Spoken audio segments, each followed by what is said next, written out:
sahbihi ajma'in, amma ba'du. Alhamdulillah, puji syukur kita panjatkan kepada Allah Subhanahu wa taala pada siang. Kalau ini siang Bu ya. Kalau tadi siang menjelang sore. Pagi menjelang siang. Kalau ini siang menjelang sore. Alhamdulillah, siang menjelang sore kita masih tetap dalam keadaan sehat walafiat, tetap semangat untuk thalabul ilmi, menuntut ilmu, mengharapkan ridha Allah Subhanahu wa taala. Ibu bisa geser ke sini nggak apa-apa. Ibu geser biar mungkin nanti ada.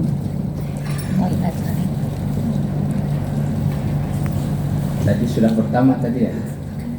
Pertama-tama sudah ya. Sudah. Ya, kedua kalinya selawat serta salam semoga senantiasa dicurahkan kepada Nabi kita Nabi Muhammad sallallahu alaihi wasallam.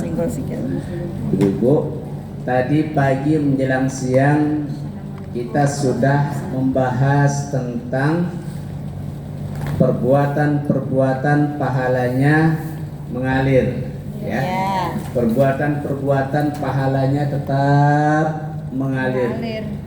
Nah, sekarang saya akan menyampaikan kepada ibu-ibu semuanya 10 hal yang tidak bermanfaat.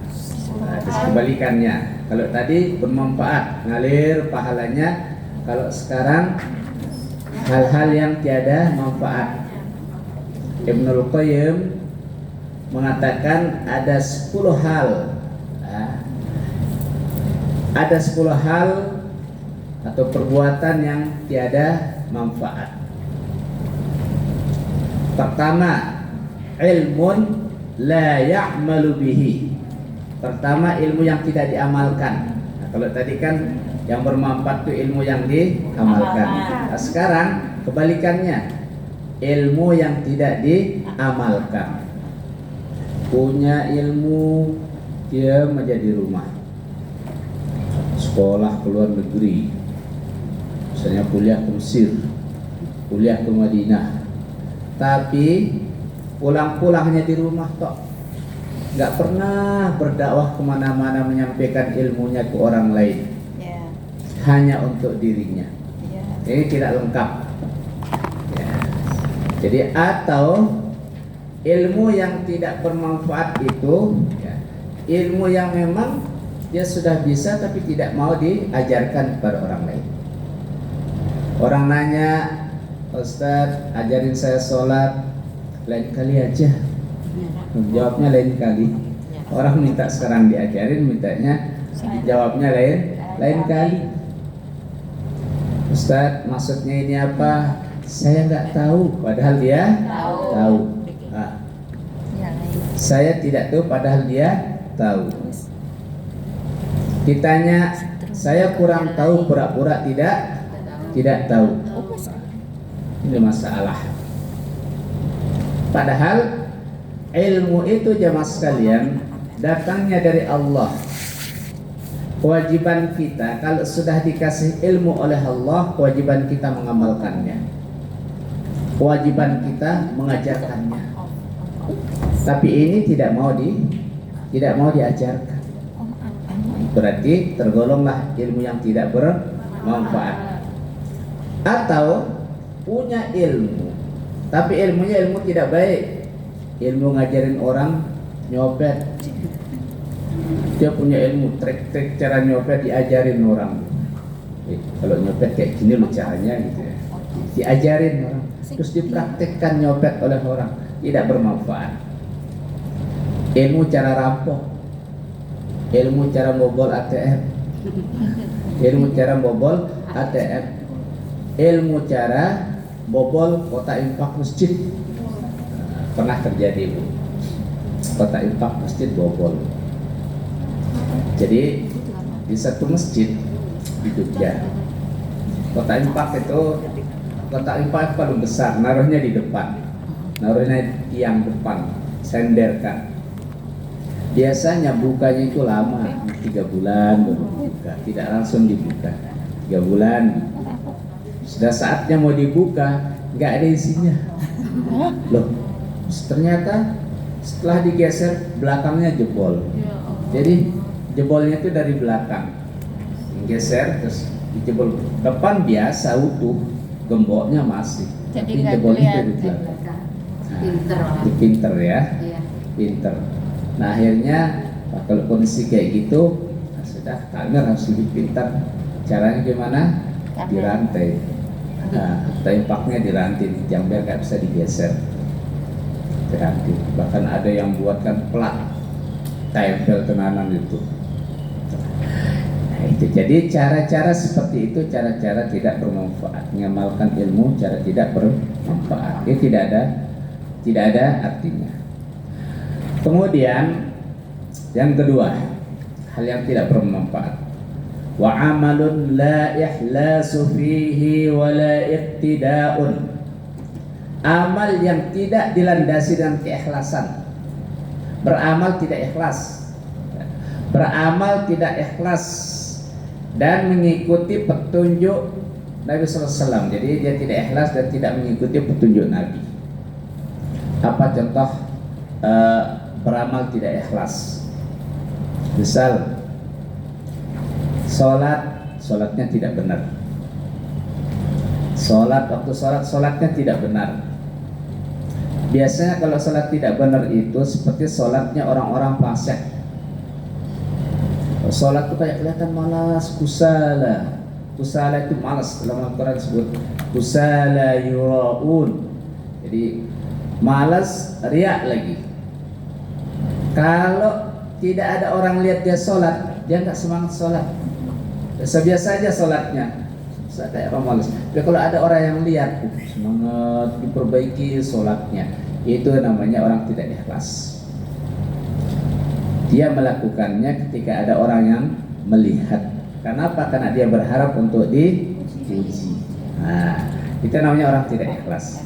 Maka tidak ada artinya apa yang dilakukan tersebut. Ciri-ciri orang yang beramal tidak ikhlas juga kalau perbuatan baiknya itu diperdengarkan ke orang lain, diperlihatkan ke orang lain. Kalau tidak dilihat, dia tidak mau melakukan perbuatan. Contoh, berinfak saja, infak. Dia mau masukkan nyemplungkan saja, ngintip kiri kanan. Kalau nggak ada yang lihat, dia nggak jadi masukkan. Tiap gitu. Kalau ada yang lihat, pamer dulu. Apalagi dia diumumkan sudah nyumbang, semangatnya luar biasa. Ibu ini sudah nyumbang sekian dolar. Senang banget disebut di hadapan orang banyak. Justru itu yang akan membahayakan ibu. Membahayakan apa? Membahayakan diri kita karena tidak ada artinya apa yang kita keluarkan. Allah SWT tegaskan, "Famasaluhu kamasali safwanin 'alaihi turab, fasabahu wabilun fatarakahu salda." Orang yang berinfak, beramal dipermisalkan seperti ada batu, di atasnya ada debu, ya. Batu itu tidak kelihatan karena debu. Kama salisaqwanin alaihi turab, fa asabahu wabilun fatarakahu salda. Hujan turun, deras hujannya, membasahi batu itu, debunya jadi hilang, kelihatanlah batunya. Nah seperti itu orang berbuat tidak ikhlas itu disebut-sebut perbuatannya tidak ada artinya, hilang, nggak ada artinya apa yang kita lakukan. Oleh karena itu ibadah apapun yang kita lakukan sandarkan kepada Allah Subhanahu wa Ta'ala, bukan bersandar kepada manusia, bukan mengharap untuk dipuji sehingga dia bersemangat dalam melakukannya. Makanya perbuatan seperti itu tidak bermanfaat, tidak ada artinya. Nyumbang, pokoknya kalau nggak diumumkan nggak mau nyumbang. Tapi biasanya Bu, per 5 tahun itu banyak orang nggak ikhlas nyumbang. Pemilu, contoh ya, pemilu legislatif, banyak calon-calon tuh nyumbang ke musola, ke masjid, nyumbang biar dipilih. Setelah tidak terpilih, diambilnya sumbangannya. Oh, banyak. Ada yang diambil sendiri, ininya apa? Karpetnya yang disumbang itu, semen juga dibawa balik lagi. Itu namanya orang yang nyumbang bukan karena Allah, karena suara. Makanya dia nggak jadi karena niatnya nyumbang memang bukan karena Allah. Coba nyumbang karena Allah, Allah akan tunjukkan dia suara banyak. Ya. Oleh karena itu, segala bentuk perbuatan yang kita lakukan itu niat kita harus betul-betul lillahi ta'ala. Innamal a'malu binniyat. Sesungguhnya semua perbuatan itu didasari dengan niat. Seperti tadi pagi menjelang siang saya sampaikan, apa niat kita datang ke sini dari tadi malam? Niat kita ngaji, bermajelis. Kita datang dapat pahala, enggak datang pun juga dapat pahala. Kenapa? Kita sudah berniat. Ini pentingnya niat. Sebaliknya, kita datang ke sini niatnya untuk apa? Tidak baik, untuk nyolong sandal. Ya, sandal bagus kita bawa umpamanya ya. Terus nggak jadi kita berangkat ke sini, kita sudah dapat dosanya. Kenapa? Karena niat kita tidak baik. Ini pentingnya niat. Ya. Oleh karena itu, segala bentuk perbuatan ayo niat itu dulu yang pertama. Niat dulu. Niatkan saja, Bu. Niatkan saja walaupun kita mungkin besok ya ada kendala dan lain sebagainya. Kita nggak tahu karena hidup kita kan nggak tahu. Besok itu kita masih hidup atau tidak kan nggak tahu kita. Kita tahunya kan sekarang kita hidup. Besok itu hidup apa tidak kita nggak tahu kita. Nggak ada yang tahu. Usia kita ini sesungguhnya hitungan detik. Ada yang sampai asar nanti, kira-kira. Ada yang sampai asar nanti usianya. Kita nggak tahu. Kita nggak tahu. Makanya Masya Allah, kematian itu dekat banget dengan kita. Itu mah detik usia kita ini. Itu mah detik. Maka harus dipersiapkan dengan sebaik-baiknya, ya. Dipersiapkan dengan sebagus-bagusnya beribadah lah dengan ikhlas lillahi ta'ala.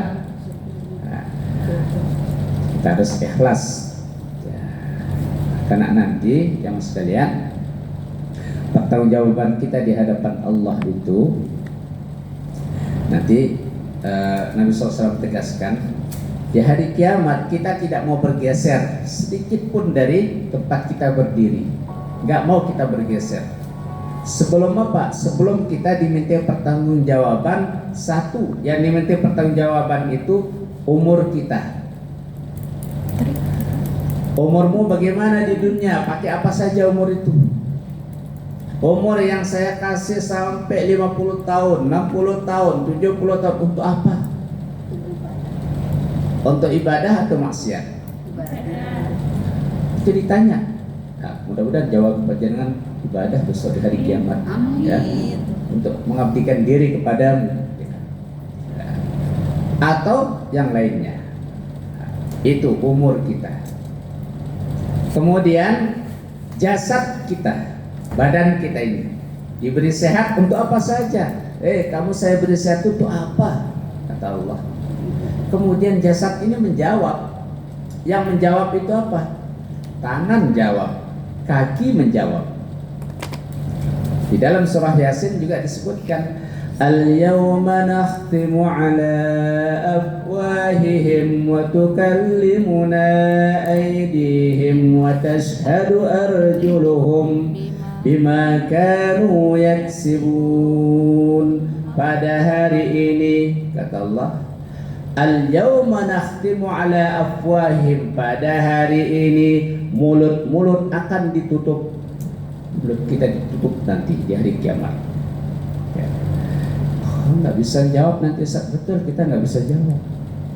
Apa yang jawab? Wa tukallimuna aydihim. Tangan-tangan mereka yang akan menjawab pertanyaan Allah.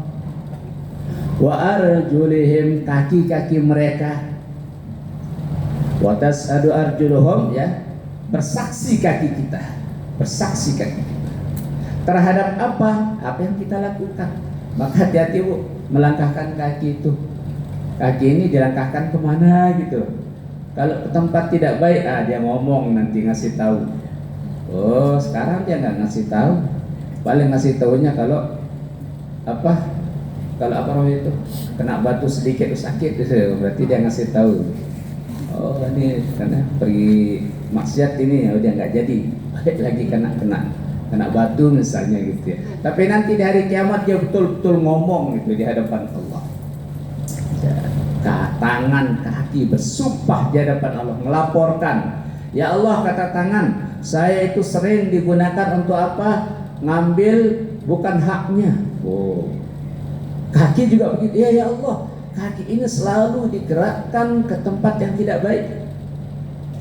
Sebaliknya, tangan ini, ya Allah, saya sering dipakai untuk bersedekah, untuk beribadah. Kaki juga demikian. Selalu setiap Senin itu saya digerakkan ke masjid Ammar. Ngomong dia Bu, kaki-kaki Bu besok ngomong Bu di hadapan Allah. Ngomong. Apakah Allah tidak tahu? Al-Ammar tahu. Walaupun nggak dikasih tahu Wang Caika tahu. Nah, jadi bertanggung jawab tentang jasad kita ini, umur jasad. Lalu apa juga yang ditanyakan oleh Allah tentang harta kita, mal. Min aina iktasabahu wa mimma anfaqahu. Hartamu itu kamu dapat dari mana? Terus untuk apa kamu belanjakan? Itu juga dipertanggungjawabkan. Semakin banyak harta kita, semakin berat pertanggungjawabannya. Tuh Ibu. Nah, jangan dikira orang kaya itu pertanggungjawabannya semakin ringan, semakin berat. Karena ditanya macam-macam terhadap penggunaan harta, terhadap harta kita dapat dari mana. Dan mulut nggak bisa nanti menjawab bilang, oh saya dapat dari halal-halal. Enggak, tangan nanti akan menjawab. Kaki kita yang ngomong. Nah, kemudian untuk apa dimanfaatkan?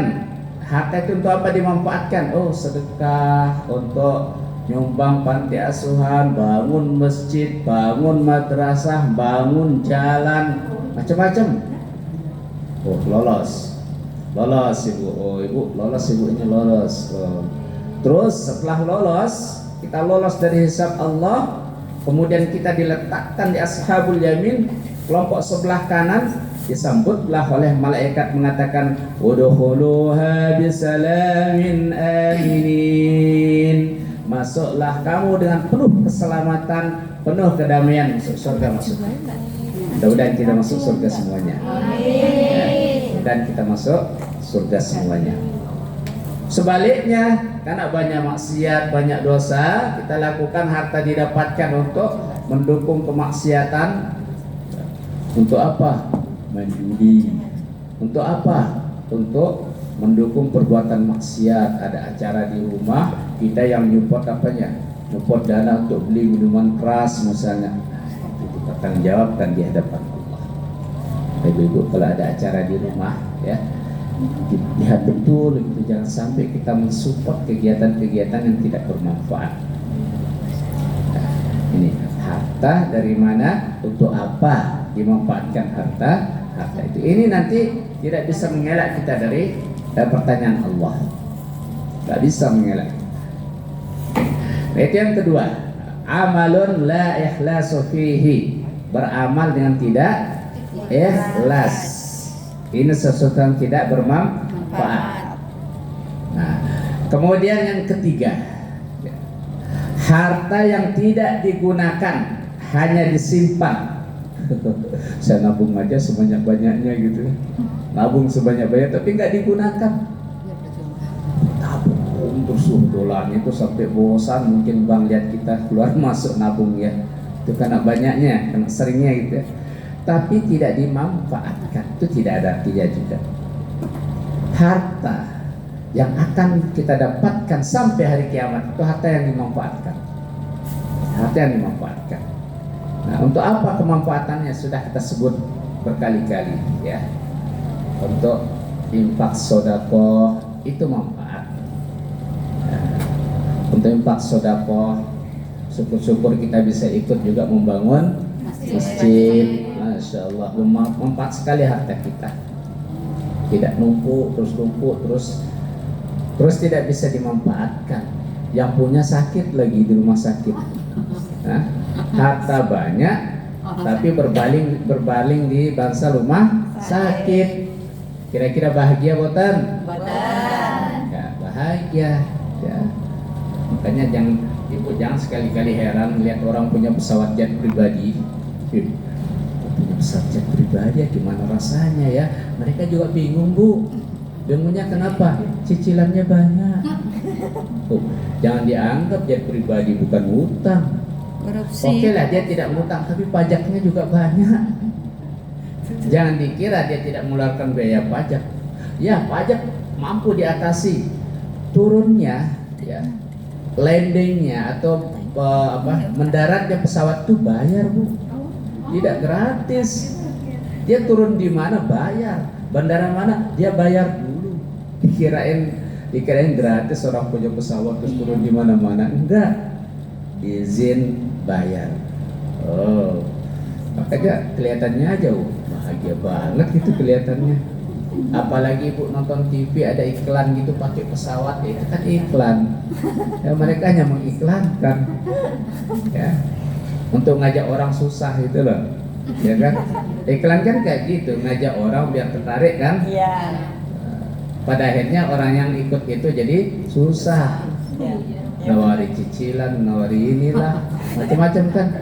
Nah ini loh kehidupan kita ini. Makanya ad-dunya la'ibun wa lahwun. Dunia ini penuh dengan permainan dan senda gurau. Allah sebutkan ad-dunya la'ibun wa lahwun. Dunia ini penuh dengan permainan dan senda gurau. Permainan dunia ini. Makanya kita nggak boleh terlena dengan kehidupan dunia, ibu-ibu. Kita tadi itu syukur, terima pemberian Allah. Itu saja cara kita menjaga diri kita. Kalau sudah melihat ke atas terus, apalagi urusan harta, gak ada batasnya, Bu. Gak ada batasnya kalau udah ke atas. Gak ada. Makanya bagaimana cara kita agar kesyukuran itu terus ada di dalam diri kita? Lihat ke bawah. Lihat ke bawah. Alhamdulillah, saya sudah punya sepeda motor. Masih banyak yang jalan kaki. Mereka belum punya sepeda motor, saya sudah punya, alhamdulillah. Tapi bukan berarti menghina orang. Kapan beli motor? Saya sudah punya loh, kamu belum kapan? Nggak perlu. Kalau Bu, jadi kelihatan bahagia banget orang punya jet pribadi. Dikirain senang gitu, enggak, susah mereka itu. Bayar pajak, bayar izin gitu ya. Terus mikir juga kalau gimana nanti selamat apa enggak ya. Kayak penjenengan lah punya mobil bagus, oke, diparkir pinggir jalan bawa ke masjid, penjenengan nggak akan tenang sholat. Mikir ya Allah kecoret apa enggak mobilnya, ada yang ganggu apa enggak, nggak husuk kita. Ya kayak gitulah kira-kira. Ya Bu ya. Jangankan mobil pun sandal bagus, sandal mahal, yang bawa ke masjid. Allahu Akbar. Sandalku. Malam Al-Fatihahnya sandalku. Nah, itulah kira-kira. Jadi inilah bentuk permainan dunia itu kayak. Maka kita ini sudah diajari oleh Allah, letakkan kesyukuran dalam diri kita. Letakkan sifat qanaah, menerima pemberian Allah ya dengan sebaik-baiknya. Insya Allah aman perjalanan kita, aman. Jangan terlalu tertarik, punya mobil mewah ya, hebat ya orang itu kaya raya. Iya, kelihatannya kaya raya, tapi yang dikatakan kaya itu kan ketenangan batin sesungguhnya. Ketenangan batin loh, bukan banyak harta jadikan orang kaya, bukan, batinnya itu jadikan orang kaya. Kalau udah tenang, kaya kita namanya. Banyak tuh orang-orang kampung hidupnya sederhana tapi rukun keluarganya. Makannya mungkin lauk sambal gitu ya, tapi dia bersyukur kepada Allah. Ya, dia bersyukur kepada Allah. Ini jadi harta yang tidak dimanfaatkan, hanya ditumpuk-tumpuk saja, itu tidak ada gunanya, ya, tidak bermanfaat. Kenapa? Karena pemiliknya tidak bisa menikmatinya di dunia, tidak pula menggunakannya untuk kemaslahatan akhirat.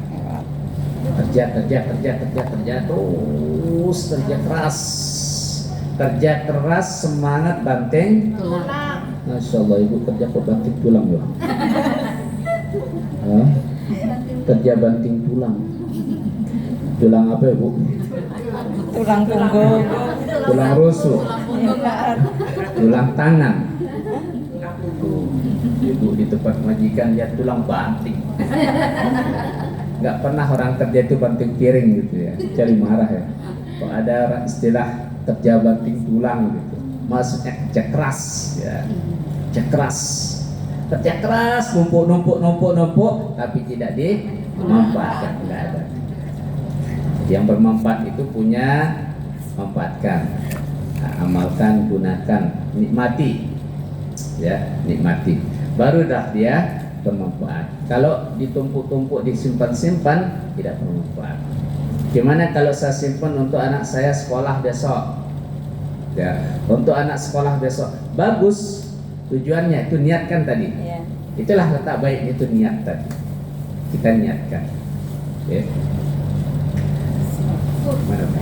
Kalau ada orang masuk, mungkin bisa geser maju aja, nggak apa-apa. Maju sudah. Boleh. Ini boleh di atas, boleh Bu. Iya, di tangga situ. Di sini monggo. Di sini. Biar kalau ada orang lewat, panjangan nggak dilewati. Sini aja nggak apa-apa, di atas boleh. Nah, boleh. Gitu ya. Jadi bagaimana kalau misalnya kita itu mencari harta sebanyak-banyaknya, kemudian kita tabung untuk biaya anak kita sekolah. 01. Ini kita kembali lagi ke niat tadi. Berarti sudah bagus itu. Bagus niat kita kan. Besok kalau sudah saatnya tiba kan kita gunakan untuk itu. Ya kan? Kita gunakan untuk biaya anak kita sekolah, untuk biaya hidup kita ke depan gitu ya. Tanpa juga menyakiti diri kita, Bu. Kan ada orang karena masa depannya dia menyakiti hidupnya. Makan nggak pernah makan yang enak-enak, modal kerja keras. Ini untuk masa depan gitu ya. Sekarang kan butuh ini apa? Tubuh kan digunakan sekarang, betul ya? Maka butuh support makanan. Rupanya dengan kerja keras itu, ayo makanan juga harus bagus masuk ke dalam tubuh kita itu, biar kita lebih sehat. Karena sakit itu mahal banget ya Bu. Iya. Karena sakit itu mahal ya. Mudah-mudahan Allah berikan kesehatan kepada kita semua. Ya, dijauhkan dari musibah, mara bahaya. Kemudian kita terhindar dari hal-hal yang tidak diinginkan, tidak kita inginkan. Hanya ada sebenarnya resepnya Bu, agar kita terhindar dari musibah, terhindar dari fitnah, entah itu fitnah dunia, fitnah dajjal. Nah, di akhir sholat kita Bu, tasyahud akhir itu panjenengan tambah dengan doa. Allahumma inni a'udzubika min azabi jahannam wa min azabil qabri wa min fitnatil mahya wal mamat wa min syarri fitnatil masihid dajjal. Itu terus kita ucapkan. Maksudnya itu kita minta apa? Perlindungan kepada Allah terhindar dari jahannam, terhindar dari neraka jahannam, terhindar dari azab kubur, terhindar dari fitnah dunia, terhindar dari fitnah dajjal. Fitnah dunia dan fitnah dajjal, jamaah sekalian, berat. Fitnah dunia berat. Kita juga tidak bisa menghindari ini karena kita hidup di dunia. Jadi fitnah itu dikatakan ujian, cobaan. Bisa ujian kita itu banyak Bu. Ujian kita itu bisa diuji oleh Allah lewat anak-anak kita. Kita diuji lewat anak-anak kita. Mungkin anak-anak kita sulit diatur, aneh-aneh kehidupan, itu ujian kita. Mungkin juga kita diuji oleh Allah lewat keluarga kita. Keluarga paling dekat kita. Mungkin juga kita diuji oleh Allah lewat orang tua kita. Jadi banyak semuanya ujian Allah itu. Makanya semua ujian itu kita ambil kita ambil, kita terima sebagai bentuk apa? Sebagai bentuk untuk menguji keimanan dan ketakwaan kita kepada Allah. Oke, kita hadapi ujian itu dengan sebaik-baiknya. Oke. Itu yang nomor berapa, Bu? 3. Nomor 1 apa?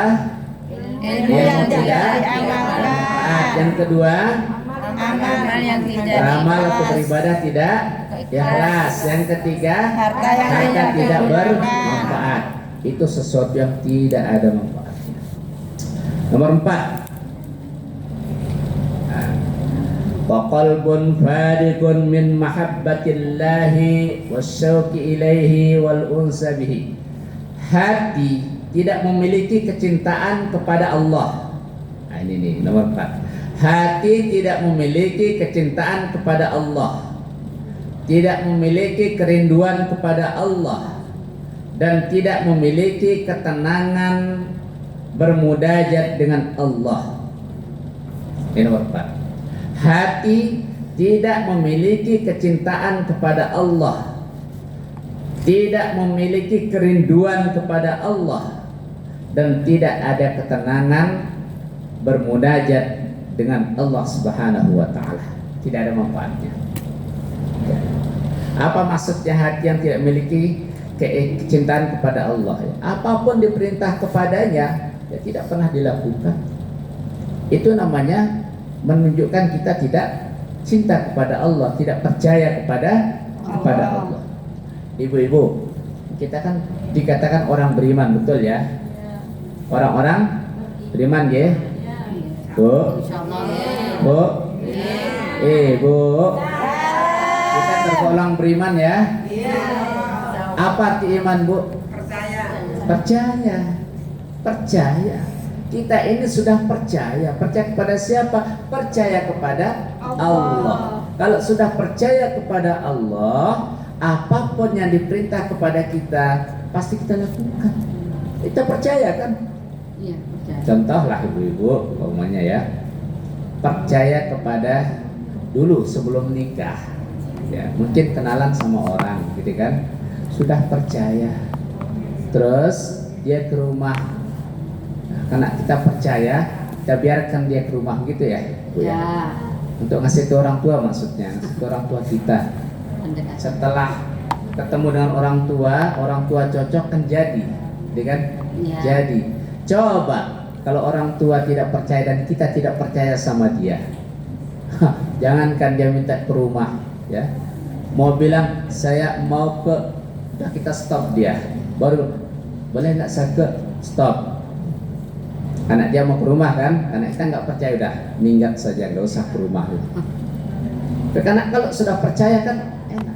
Contoh yang paling sederhana, kita berteman. Saya contohkan misalnya ibu sama ibu saling mempercayai. Apapun yang penjenengan butuhkan salah satu mesti akan dipenuhi kalau dia mampu memenuhinya. Contoh, Bu, boleh nggak saya pinjam uang ibu karena kebetulan saya hari ini belum ada uang. Kebetulan kita punya. Apa kira-kira yang terjadi? Pasti boleh. Kenapa? Karena sudah saling percaya. Coba kalau tidak saling percaya, wah alasannya macam-macam. Boleh saya pinjam? Oh iya, masih saya ada kebutuhan. Padahal nggak ada kebutuhan kan? Saya masih ada kebutuhan padahal tidak ada kebutuhan. Ada aja alasan itu, ada aja untuk berkelit-kelit gitu ya, alasan-alasannya. Agar apa? Agar tidak memberikan pinjaman. Kenapa? Karena tidak percaya. Ada orang baru kita kenal, Bu. Tok, assalamualaikum ke rumah. Waalaikumsalam. Apakah langsung kita persilahkan masuk ke dalam rumah? Tidak. Mikir dulu kita kan. Loh, siapa dia? Nyari siapa? Kan tanya dulu. Saya nyari ibu. Kan kaget ibu. Padahal kita nggak pernah kenal siapa dia kan. Saya nyari ibu. Tuh. Mesti kita kenal di mana? Pelajaran dari mana? Gitu kan. Apalagi dia bilang, Bu, saya boleh minjam uang 1 juta? Nah, belum tahu siapa dia, belum kenal siapa dia, terus tiba-tiba minjam boleh saya minjem 1 juta? Apakah ibu bilang, ya saya kasih? Tidak. Pikir dulu kan? Iya. Kenapa ibu mikir? Karena tidak Karena belum percaya. Nah itu loh Bu, karena belum percaya. Begitu juga kita dengan Allah, karena kita sudah menyatakan diri orang percaya kepada Allah, berarti apa yang diperintahkan kepada kita, kita akan laksanakan. Kita akan laksanakan. Begitu juga Allah berikan kita rezeki, itu bentuk kepercayaan Allah kepada kita juga. Oh ini tak titipkan rezeki, kita titipkan harta kepada ini, saya percaya ini. Kasih. Cuma persoalannya ada tantangan lain yang kita hadapi. Ujian dari apa? Godaan setan itu tidak bisa, sulit untuk menghindar dari itu. Karena iblis ya, dulu kan dari surga dulu. Adam ya, setan kan dia berada di masing-masing di surga, terus diturunkan oleh Allah. Adam tuh nggak protes, tapi setan tuh protes. Allah, kalau saya diturunkan dari surga, izinkan penuhi permintaan saya. Apa? Saya mau menggoda hamba-hambamu sampai kiamat. Saya sudah terserah kamu. Jadi turunkan, mau dia turun. Dia goda kita terus. Apa bentuk godaannya kepada kita? Mau berangkat ke Halakoh Senin, mikir-mikir. Ke Halakoh atau ke mall ya? Mikir ke Halakoh atau ke mall ya? Kebetulan ada teman yang mau ke mall hari ini. Ya, ada teman mau ke mall hari ini. Wah, ke mall aja lah. Wah, kalah Halakohnya. Kalah. Besok saya puasa apa enggak ya? Ada teman saya itu enggak puasa ya. Kok enak banget minumnya siang-siang. Tergoda kita enggak puasa. Aja loh.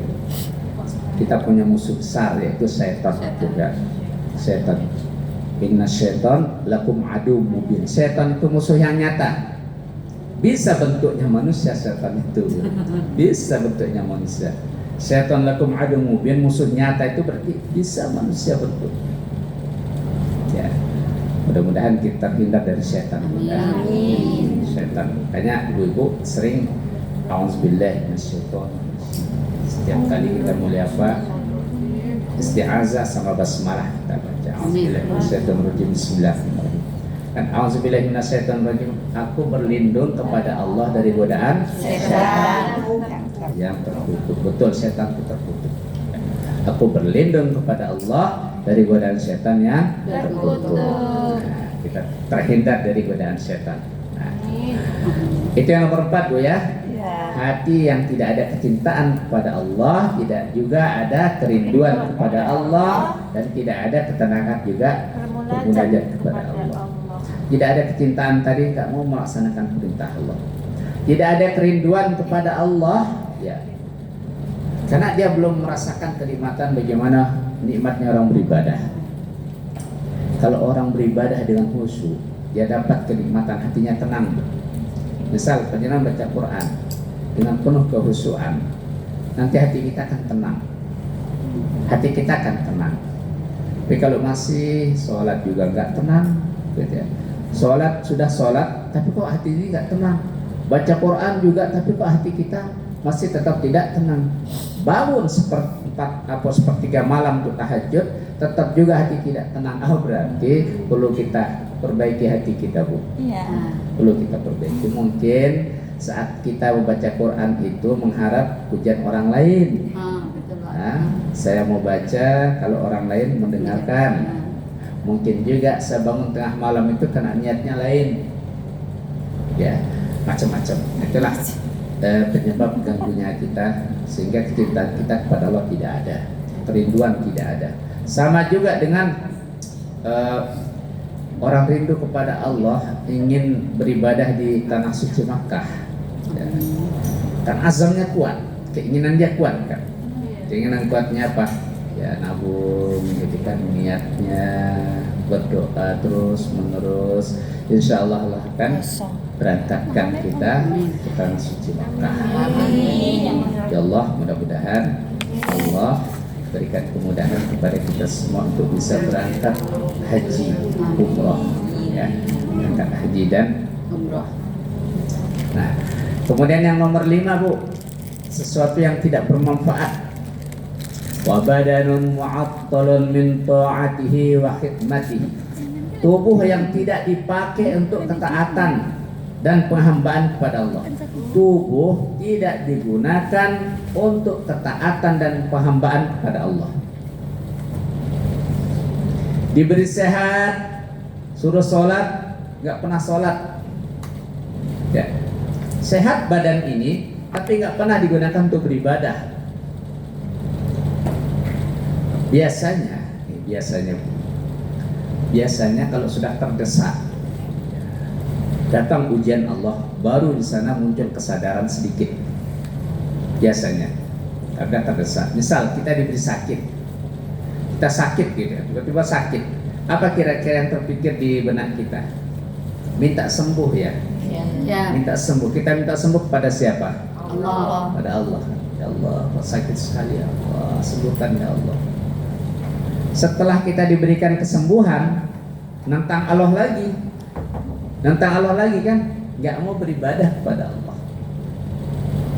Itu namanya orang mempermainkan, ya, mempermainkan Allah. Nanti baru tahu rasa setelah dimasukkan ke dalam neraka. Orang masuk ke dalam neraka itu muncul penyesalan luar biasa. Apa dia bilang? Keluarkan saya Allah, akan aku berbuat kebaikan. Nyesal dia. Akan aku berbuat kebaikan ya Allah. Nah, keluarkan aku dari neraka ini, aku akan berbuat kebaikan kata. Tapi Allah bilang terlambat. Nah, jangan sampai istilah ini ada pada kita. Ya. Nah, maka tubuh yang diberi sehat Allah ini kita manfaatkan dengan hal-hal yang positif, yang baik. Salah satunya ini kehadiran kita di majelis ini baik. Nah, ini baik. Kemudian lisan kita sehat. Kita bisa ngomong dengan orang lain dengan bahasa yang bagus, tutur kata yang bagus. Coba Ibu, siapa yang pernah mengalami sakit gigi? Pernah. Sakit gigi? Pernah Bu? Pernah. Rasanya gimana Bu? Sakit ya Bu ya? Gak bisa tidur. Orang ngomong dekat kita aja kayak kita marah, rasanya kan sakit. Itu baru gigi itu sakit hanya satu tuh Bu, baru satu loh, sampai telinga rasa kepala pusing ya, penglihatan berbinar-binar ya, karena sakit. Gak bisa tidur lagi Pak. Gak bisa tidur, betul.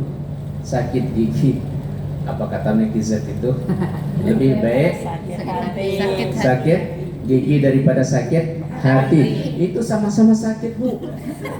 Oh, beliaunya lebih baik sakit gigi, mungkin dia belum pernah mengalami sakit gigi Bu, baru sakit hati. Coba ditanya orang sakit gigi, nggak mau dia, itu sakit Pak netizen ya. Nyanyikan lebih baik sakit gigi daripada sakit hati, katanya nyanyikan. Ya, hebat sekali orang ini, saya bilang hebat. Dia nggak pernah sakit gigi itu, nggak pernah sakit gigi, baru sakit hati. Kalau pernah sakit gigi, nggak akan muncul rekaman seperti itu. Iya kan? Sakit gigi juga sakit ya Bu ya. Saya udah ngalamin. Apalagi gigi bolongnya sedikit, kecil, itu paling sakit. Iya, kena angin. Gigi bolong kecil itu paling sakit, mending dibesarkan bolongnya. Iya, betul. Kenapa? Karena itu kan kata dokter ya, dokter spesialis. Kadang saya juga pernah ngalamin itu, lubang sakit banget, sampai sini loh, telinga rasanya panas loh.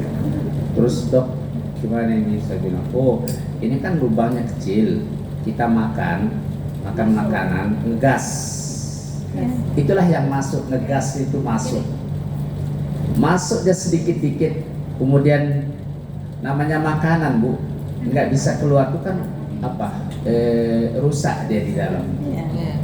Itu menyebabkan mulut kita bau juga, rusak. Akhirnya itulah yang menjadikan dia infeksi.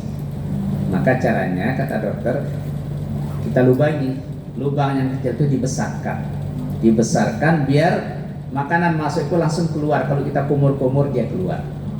Kalau lubang kecil nggak akan keluar, Betul. sakit. Tapi kalau udah dibesarkan, kita kumur-kumur dia bersih dia. Oh kayak gitu ya, dokter yang ngomong. Ya kalau orang lain ngomong saya nggak percaya. Oh kok masa dilubangi gitu besar, kecil aja sakit, apalagi besar kan? Ya, karena dia seorang dokter, paham. Kan itu ilmunya. Oh gitu. Terus dicoba dibornya tambah besar. Saya nyaman, kumur-kumur bersih gitu.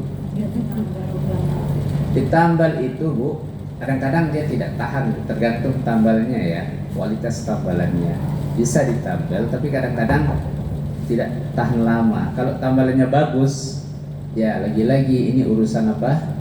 Urusan bayar membayar Bu. Ya, kita beli sesuatu itu loh. Kalau beli sesuatu itu agak mahal, kualitasnya bagus, dia akan bertahan. Ya. Kalau kita beli kualitas yang biasa-biasa, harganya juga murah, ya tunggu saja nanti beli lagi.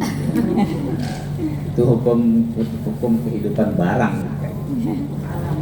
Jadi, Ibu, jamaah sekalian rahimani wa rahimakumullah.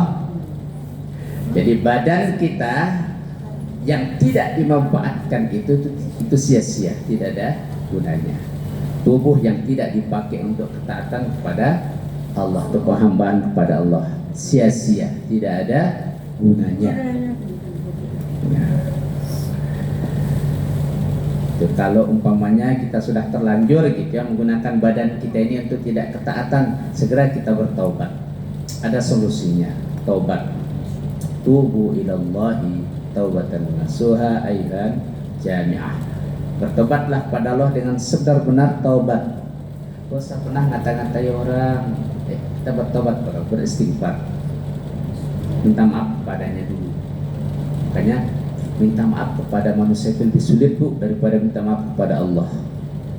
Minta maaf kepada Allah mudah, kapanpun kita bisa. Tapi kalau minta maaf kepada manusia nggak mudah. Apalagi nggak ketemu. Mana orangnya, alamatnya mana? Ngasih alamat palsu lagi. Nggak tahu kita. Ya alamat palsu ngasihnya, ya nggak ketemu. Ya, kita mau minta maaf kepadanya belum tentu juga dimaafkan. Apalagi orangnya tidak beriman ya, repot. Padahal Al-Quran tegas ya, wal afina 'anin nas, saling memaafkan antar sesama manusia. Itu baru kita mendapatkan surga Allah. Allah sebutkan wal afina 'anil nas. Wasari'u ila maghfiratin min rabbikum wa jannatin 'arduha as-samawati wal ardh lil muttaqin. Surga Allah yang luasnya seperti langit dan bumi itu untuk orang-orang bertakwa. Lil muttaqin. Siapa orang-orang muttaqin? Nah, kata Allah, alladzina yunfikuna fis-sarra'i wad-dharra. Dia memanfaatkan hartanya itu saat dia lapang maupun sempit. Jadi dia berinfak sedekah itu tidak hanya saat dia sedang lapang saja. Saat sempit pun dia tetap bersedekah. Gimana cara sedekahnya nggak punya uang gitu? Iya, kalau pikiran kita lebih sempit karena apa? Pikiran kita infak itu hanya menggunakan materi, padahal tidak. Sedekah itu tidak hanya menggunakan materi. Panjenengan senyum di hadapan saudara-saudaranya itu juga sedekah. At-tabassamu sedekah. Senyummu adalah sedekah kata Rasul. Ya. La tahkiranna minal ma'ruf bi syai'a walau an talqa biwajhin talqin. Jangan sepelekan perkara bagus walaupun hanya sekedar menampakkan senang di hadapan teman-teman kita. Senyum di hadapan saudara-saudara kita. Monggo Bu, senyum panjenengan. Kalau tertawa beda Bu. Kalau tertawa beda. Biar Makanya nanti nggak monggo ngantuk. definisi senyum itu apa, definisi tertawa itu apa, Ibu bisa ya definisikan. Itu ibadah, itu namanya sedekah. Ya. Makanya allazina yunfikuna fis-sarra'i wad-dharra, orang yang menafkahkan rezekinya saat lapang maupun sempit itu orang bertakwa. Wal kazibina 'anil nas, menahan amarah, tidak sedikit-dikit marah. Ya, baru dengar orang lain katanya dia dikata-katai padahal itu fitnah, langsung marah, ngegas. Ya, marah, labrak apalagi. Oh. Ya, itu bukan orang bertakwa. Orang bertakwa itu dia tidak cepat marah. Justru dia mendoakan orang yang memang betul-betul ngatai-ngatai dia doakan, ya Allah mudah-mudahan dia tidak mengulanginya lagi. Kita dari baiknya. Kalau kita balik menghina, kita juga orang tidak baik. Ya. Wal kaziminal ghaiz, kemudian wal 'afina 'anil nas, memaafkan kepada sesama manusia. Itu orang bertakwa. Itu semuanya baik. Maka kesehatan kita sekali lagi kita manfaatkan dengan baik. Jangan sampai badan kita ini tidak bermanfaat gara-gara kita tidak menghambakan diri kepada Allah Subhanahu wa taala. Justru menghambakannya kepada makhluk misalnya. Tidak boleh ya. Nyari pesugihan. Bu, nyari pesugihan. Bu, pernah dengar, Bu? Pernah dengar. Oh, pernah dengar ya, tapi bukan pelaku, Bu ya. Alhamdulillah ya. Jangan sekali-kali panjenengan bagian dari pelaku nyari pesugihan. Jangan, Bu. Dijamin panjenengan akan miskin. Jamin miskin di hadapan Allah. Ya. Pernah terjadi di tempat kita ya, di Pulau Jawa ya. Pernah orang nyari pesugihan. Jawa lagi, Pak. Jawa lagi. Saya Jawa loh, Pak. Jawa lagi, Pak. Ya kan Jawa semua kan kita. Ya. Saya juga orang Jawa. Jawa Timur, Pak. Jawa Timur ya. Jawa Timur kan? Madura. Bukan, Bukan, Bu. NTB. Jogja. Belum kenal, Bu? Assalamualaikum. Iya. Oh ya, Bu, belum ikut ya majelis Belum. sebelumnya ya? Saya sudah 3 tahun tapi belum kenal. Oh, Ibu kok diam aja? Iya, saya tinggalnya di Jogja, Bu. Ya, saya penduduk Sleman, Kabupaten Sleman, Jogja. Tapi aslinya NTB. sama Ibu ya, Bu ya. Saya sama asli sama beliau. Ya, oke. Nah, jadi pernah terjadi, Bu, nyari pesugihan. Namanya nyari pesugihan kan dia ke tempat dukun. Betul. Dukun, Bu ya. Kalau bahasanya orang pintar gitu, padahal nggak pintar-pintar banget gitu ya. Jadi pura-pura pintar ya. Akhirnya apa yang terjadi coba? Seorang perempuan nyari pesugihan, datang ke tempat dukun, diarahkan dia untuk bertapa di gua. Gua, Bu. Di gubuk. Masuklah dia ke dalam gua berdua. Apapun yang dilakukan oleh dukun itu harus diikuti ya. Namanya orang butuh kan. Terjadi apa? Apa yang terjadi? Belajar. Akhirnya kemaksiatan terjadi. Yang nyari pesugihan tadi memang betul-betul sugi, dia perutnya jadi gede, ya kan? Dia jadi gede, ya karena diperlakukan seperti itu. Nauzubillah ya. Mudah-mudahan kita semua bentuk yang kita inginkan itu udah kembali kepada Allah saja. Jangan kita aneh-aneh. Ada ini pakai jimat segala gitu. Nanti ada yang nawari. Kalau panjenengan nyimpen batu di bawah tempat tidur, rezekinya murah, rezekinya mudah. Amin. Jangan semuanya amin, Bu. Ini contoh. Bukan diaminin. Kalau batu dari tanah suci itu Nggak boleh dijadikan jimat, Bu. Nah, orang Indonesia ini banyak sekali menjadikan benang Ka'bah jadi jimat. Jangan, Bu, nggak boleh itu. Nggak boleh. Benang Ka'bah boleh diambil nggak, Ustaz? Jadi kan ada saatnya di Mekah itu dibersihkan Ka'bah itu, bersihkan, terus kelabu bahasa kita itu. Kelabu ya. Ganti. Kadang-kadang itu dibisniskan oleh orang Indonesia di sana, ditawarkan ke ini jamaah-jamaah haji itu, sepotong berapa harganya berapa, jual. Gila. Nah, namanya orang nggak paham, kayak gitu dibawanya pulang, taruh di dompet, jadi jimat, taruh di macam-macam lah, biar rezekinya mudah katanya. Nah, setelah ya, udah kembali ke Allah saja Bu. Ya, kita jangan berpatokan kepada hal kayak gitu. Nah, daripada nanti kita jatuh miskin seterusnya di hari kiamat ya, jangan ya. Oke. Ada Iya. monggo Bu, masuk Bu. Ya. Ya, itu nomor berapa? Nomor 5. Nah, nomor 5. Ini masih ada enggak? Di situ boleh Mbak, di atas itu boleh. Boleh, boleh. Ya. Di atas sana boleh Bu. Nggih, monggo. Nah, di atas boleh. Sekarang nomor 6.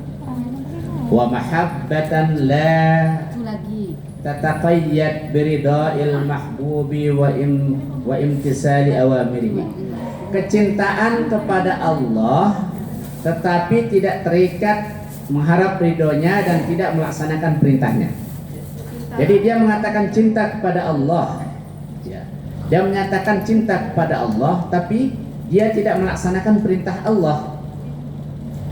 Saya itu cinta Allah. Misalnya, ini Bu, kalau kita hitung jumlah penduduk Indonesia yang beragama Islam, ya sekitar katakanlah 85%. Yang beragama Islam loh Bu. Dari mana kita tahunya? Dari KTP Islam. Sekarang kita hitung berapa persen jumlah penduduk Indonesia yang taat menjalankan perintah Allah. Mungkin 50%. 50%-nya. Nah, orang-orang tadi di KTP-nya itu beragama Islam, dibilang, kamu nggak Muslim ya? Marahnya, padahal dia nggak pernah sholat, nggak puasa. Ya, bahasanya bahasa nggak jelas-jelas gitu ya, bahasa terminal misalnya ya. Ya maaf ya kalau yang kerja di terminal, yaitu orang-orang yang bahasa-bahasa tidak bagus itu loh Bu. Ya, banyak juga di terminal orang hebat, ibadahnya kuat. Kemudian dibilang kamu nggak Islam, marah. Jangan dihinakan mereka, mengatakan kamu nggak Islam, marah ya walaupun nggak pernah sholat. Nanti bela Nabi, ada penghinaan Nabi, bela Nabi, ikut dia bela Nabi. Nabi saya itu malah justru orang yang paling berani mati-matian gitu, nggak pernah sholat. Nah, inilah tidak bermanfaatnya itu ya. Kecintaan dia kepada Allah itu tidak terikat dengan ridhonya, tidak menjalankan perintahnya. Ini tidak bermanfaat dia. Ya, tidak bermanfaat. Nomor 6 ya, itu nomor 6 ya. Tidak bermanfaat apa yang mereka lakukan. Ya. Jadi kecintaan dia kepada Allah itu tidak terikat dengan ridho Allah. Dia tidak mengharapkan ridho Allah. Pokoknya lakukan, dia tidak mengharap ridho Allah. Solat hanya sekedar menggugurkan kewajiban saja. Puasa hanya menjalankan perintahnya untuk menggugurkan kewajiban. Dia nggak tahu rukun puasa apa, terus hal-hal yang dapat mengurangi pahala kita pada saat puasa itu apa, nggak ngerti. Misalnya kalau kita puasa terus sering ngomong tidak baik, itu dapat mengurangi pahala kita Bu. Dapat mengurangi pahala kita. Sama dengan sholat Bu ya. Panjenengan sholat Allah sholatnya itu berjamaah. Sholat berjamaah. Allahu Akbar sholat. Terus imamnya bilang jejaknya besar banget ya, kata imam. Makmumnya bilang mana ya, kok nggak kelihatan. Yang satunya bilang iya ya, besar ya. Nah, kira-kira yang rusak sholatnya siapa Bu? Imam. Siapa? Imam Pak. Imam atau makmum? Imam. Sama. Makmum kan ngikut imam. Apa ya? Imam bilang, oh, jejaknya gede banget ya. Imam Pak. Yang satunya bilang, saya nggak lihat, kata makmumnya. Terus yang satunya bilang, iya ya gede ya. Yang rusak sholatnya siapa Bu? Semua rusak sholatnya Bu. Karena kita sholat nggak boleh ngomong yang lain, nggak boleh ngomong lain. Maka kayak tadi saya contohkan di pertama, Allah sandal saya, karena kebetulan baru ya, aku mesti mikir sandal saya. Itu semuanya rusak. pertanyaannya itu kan sholatnya rusak. Apakah wudhunya batal atau tidak? Tidak. Wudhunya tidak batal. Sholatnya rusak tapi tidak batal wudhu. Nah itu loh maksudnya di sini. Jadi dia itu apa? Dia itu melaksanakan perintah Allah tapi tidak mengharap ridho Allah. Hanya sholat saja, menggugurkan kewajiban, nggak tahu dia membatalkan sholat itu apa, nggak tahu. Walaupun misalnya hanya Allahu Akbar, tiba-tiba di belakang keluar sedikit, lanjut aja sholatnya, karena dia nggak ngerti. Itu yang membatalkan wudhu. Kalau orang sudah batal wudhunya berarti sholatnya batal. Ya. Atau mungkin dia sholat Allahu Akbar, main-main saling apa? Senggol. Terus saling tertawain gitu. Atau mungkin saling nginjak kaki. Ya, sholat jamaah saling nginjak kaki. Anak-anak kalau itu ya, itu tak bermanfaat. Dia hanya sekedar sholat menggugurkan kewajiban saja. Dia hanya berpuasa menggugurkan kewajibannya saja. Nah ini maksudnya tidak ada gunanya. Tidak ada gunanya. Ya. Tidaklah bermanfaat apa yang dilakukan tersebut. Ciptaan kepada Allah, tidak mengharap ridho Allah. Itu nomor 6. Ulangi lagi Bu. Nomor 1 apa Bu? Ilmu yang tidak diamalkan. Nomor 2. Beramal tidak ikhlas dan tidak Nomor 3. harta yang tidak digunakan. Nomor 4. Hati tidak memiliki kecintaan pada Allah. Nomor 5. Tubuh yang tidak dipakai untuk ketaatan. Nomor 6. Kecintaan kepada Allah tapi tidak melaksanakan Apa, Bu? perintahnya. Tidak melaksanakan. Iya, tidak kecintaan kepada Allah, tidak mengharap ridho Allah, ya, tidak mengharap ridho Allah. Karena kita semua ini kan mengharap ridho Allah. Yang paling pertama itu ridho Allah, ridho Allah itu yang kita raih. Ya. Kalau ridho Allah kita dapatkan, berarti Allah itu rela, gitu kan? Allah, contoh, ibu minta izin keluar rumah waktu muda-muda dulu, maaf ya, bisa dia muda-muda. Nah, ada tua Pak. Dulu waktu kita sekolah, Bu, kita minta izin sama orang tua keluar rumah malam-malam, kan? Contoh nih. Terus orang tua tidak mengizinkan. Apakah itu dikatakan orang tua ridho? Tidak. Atau dia izinkan, wah, kamu keluar aja sana, minta-minta dari tadi. Apakah itu juga menunjukkan keridoannya? Tidak. Terpaksa. Nah, itu jadi kita tidak mengharap ridho Allah, itu tidak bermanfaat. Tidaklah bermanfaat. Nomor 7. Sekarang nomor 7.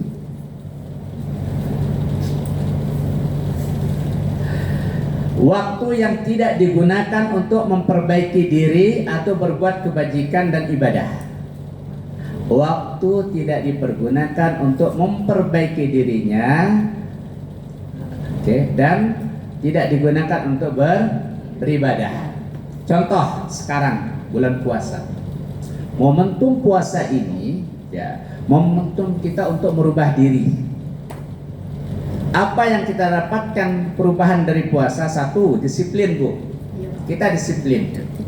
Disiplin dalam hal apa? Menghargai waktu. Betul ya Bu? Betul? Kapan berbuka, kapan sahur, gitu kan? Jelas kan? Kalau kita nggak menghargai, pokoknya seenaknya saya aja lah. Habis sah tak berbuka kok, nggak apa-apa. Sah atau tidak puasanya? Tidak sah. Atau sahur. Wah, terlalu malam sahurnya, nanti aja setelah azan subuh saya sahur. Kira-kira sah buatan puasa Bu? Sah. Jadi ada aturannya. Itu tidak sah. Jadi ada aturannya. Disiplinlah kita kapan kita makan berbuka, kapan kita makan sahur, diatur. Nah, setelah kita puasa, kita juga disiplin dalam hal waktu, menghargai waktu. Jadi orang tadi kan makannya pas saat berbuka itu jelas, makan sahur juga jelas, berarti dia menghargai waktu. Menghargai waktu. Nah, inilah yang kita dapatkan setelah puasa, kita disiplin dalam hidup, menghargai waktu. Oh, waktu sholat sudah tiba, ya, sholat. Oh, kita dituntut untuk berbuat kebaikan, menghargai waktu ini. Kita hargai waktunya. Itulah mahal waktu. Sebab yang menjadikan seorang merugi itu, Bu, tidak memanfaatkan waktu. Karena waktu ini nggak bisa kembali loh Bu. Nah, jadi ada istilahnya berharap masa muda kita kembali lagi itu nggak mungkin Bu. Ya. Saya berharap masa muda saya kembali lagi, nggak mungkin, tidak mungkin. Itu sesuatu yang tidak mungkin. Udah lewat. Ya kalau semangat masih muda ya mungkin Bu ya. Tua tapi semangat yang masih muda, ada orang kayak gitu. Tapi kalau usia nggak mungkin. Saking kembali ke 17 tahun lagi, nggak bisa Bu. Nah, akhirnya sudah terlanjur jalan, terus jalan, maka waktunya harus dimanfaatkan. Hari ini, apakah mungkin kembali esok hari? Tidak. Belum tentu. Kesempatan kita duduk di sini hari ini belum tentu bisa kembali di lain waktu. Tapi kita berharap bisa kembali di lain waktu. Sehat, panjang umur. Itu maksudnya. Sehat, panjang umur, gitu ya. Karena kadang-kadang kita selalu bersama, tiba-tiba ada salah seorang duluan gitu dipanggil oleh Allah ya. Ya dimanapun kita nggak bisa mengelak persoalan itu. Maka kita harus siap-siap saja. Jadi dia tidak memanfaatkan waktu dengan sebaik-baiknya. Maka ciri-ciri orang yang beruntung itu, kalau hari sekarang, hari ini lebih baik dari kemarin, berarti dia beruntung. Ya. Kalau hari esoknya lebih baik dari hari ini, dia beruntung. Kalau hari ini sama dengan kondisi kemarin, dia berugi. Apalagi hari ini jauh tidak lebih baik dari hari kemarin, ruginya tumpuk-tumpuk kerugiannya. Ciri-ciri orang yang beruntung itu kalau hari ininya lebih baik dari kemarin. Bagaimana caranya? Silahkan panjenengan sendiri yang akan membaca dirinya. Iya betul Pak. Saya kemarin sempat baca Quran sampai 1 juz. Hari ini kok sampai jam sekian belum. Berarti kita nih merugi. Kemarin 1 juz, hari ini 1 juz, belum beruntung namanya. Itu contoh. Kemarin saya bisa bersedekah, hari ini kok sampai jam sekian nggak bersedekah ya? Berarti kita belum beruntung. Nah, itulah ciri-ciri orang berubah jadi lebih baik. Selalu dia beruntung, beruntung, terus diperbaiki. Mana kelemahan kemarin diperbaiki hari ini. Mana kira-kira hari ini kurang pas, besok diperbaiki. Itu ciri-ciri orang beruntung. Ya, gitu ya Bu ya. Jadi tidak memanfaatkan waktunya dengan sebaik-baiknya pada saat dia diberikan kesempatan oleh Allah SWT. Mahal waktu itu. Al-waktu azbaru minaz zahab. Waktu itu jauh lebih mahal dari emas. Ibu-ibu, emas mahal nggak emas Bu? Mahal. Emas Hongkong mahal Bu? Mahal. Mungkin jauh lebih mahal emas Jawa. Jawa. Penjenengan dapat emas Jawa. Ya, dapat emas kan di Jawa. Nggih. Ya Bu ya. Ya. Dapat emas di Jawa. Hah? Ada yang dapat emas Hongkong? Enggak ada. Nggak ada. Enggak ada. Atau ada yang mungkin akan dapat emas Hongkong? Enggak ada, Pak. Nggak ada ya. Semoga aja nggak ada Pak. Kayaknya nggak ada. Tahu dia. Ya, kan Mas Jawa betul, Pak. Kayaknya nggak ada ya. Kembali ke Jawa gitu ya. Jawa, Pak. Cari emas Jawa. Amin insyaallah Pak. Cari emas Jawa. Ya. Amin insyaallah. Nah, jadi waktu itu jauh lebih mahal daripada emas. Orang mengatakan emas mahal, waktu lebih mahal. Dan waktu itu ibu-ibu ya, 1 detik itu sangat berharga sekali, mahal. Contoh Bu, lomba lari dunia itu hitungannya kan detik. Iya. Ada yang menangnya 2 detik dari yang nomor 2 menang dia, badannya detik loh Bu, detik hitungan detik kan enggak singkat banget itu. Ya kalau 1 jam kan jelas gitu ya, sekian menit jelas, di detik hitungannya. Lomba itu tingkat dunia, maka itulah mahalnya waktu itu, mahal banget waktu. Jangan sampai waktu ini terlewatkan begitu saja. Jadi Ramadan ini melatih kita disiplin waktu. Ramadan ini juga melatih kita apa? Melatih kita untuk senantiasa berbuat kebaikan. Kita bersedekah, ringan bersedekah. Nah, di luar Ramadan juga kita harus ringan bersedekah. Ringan, karena kita sudah terlatih, Bu. Ini namanya madrasah Ramadan. Kita semuanya ini santri madrasah Ramadan. Oleh karena itu, setelah puasa nanti itu kebiasaan di Ramadan itu terbawa. Itu baru namanya orang sukses lulus menjalankan puasanya. Tidak hanya sekedar puasa selesai 30 hari katakanlah, tapi ibadah yang lain pun juga rutin dia lakukan setelah Ramadan. Contoh sholat, kita sholat tarawih setiap malam di bulan Ramadan kan. Mesti kalau kita mau tarawih kan tepat waktu kita. Sebelum Sebelum Isya kan sudah ada. Sudah ada kita kan bersiap-siap. Kira-kira kalau di luar Ramadan kita masih hadir nggak sebelum waktu Isya tiba kemudian kita sholat berjamaah Isya? Kayak di sini agak berat ya. Kita berada di tempat majikan ya. Iya, Pak. Kita berada di tempat majikan. Tapi paling tidak, ibu-ibu, saya nggak bisa ke masjid karena kondisi, situasi dan kondisi panjenengan di tempat masing-masing saja. Ingat waktu, eling waktunya. Iya, Pak, insyaallah. Jangan sampai lupa waktu. Ya. Nah itu disiplin waktu, ya. Disiplin menghargai waktu di bulan Ramadan. Mudah-mudahan kebiasaan ini terus berjalan, terus ya, sehingga kita tergolong orang yang beruntung. Amin, insyaallah, amin. Nomor 7 apa, Bu? Waktu yang tidak digunakan. Waktu tidak digunakan untuk perbaiki diri, ya, Atau untuk berbuat untuk ibadah. kebajikan dan ibadah. Banyak orang ingin berubah, Bu, tapi dia tidak tahu caranya. Saya ingin berubah jadi lebih baik.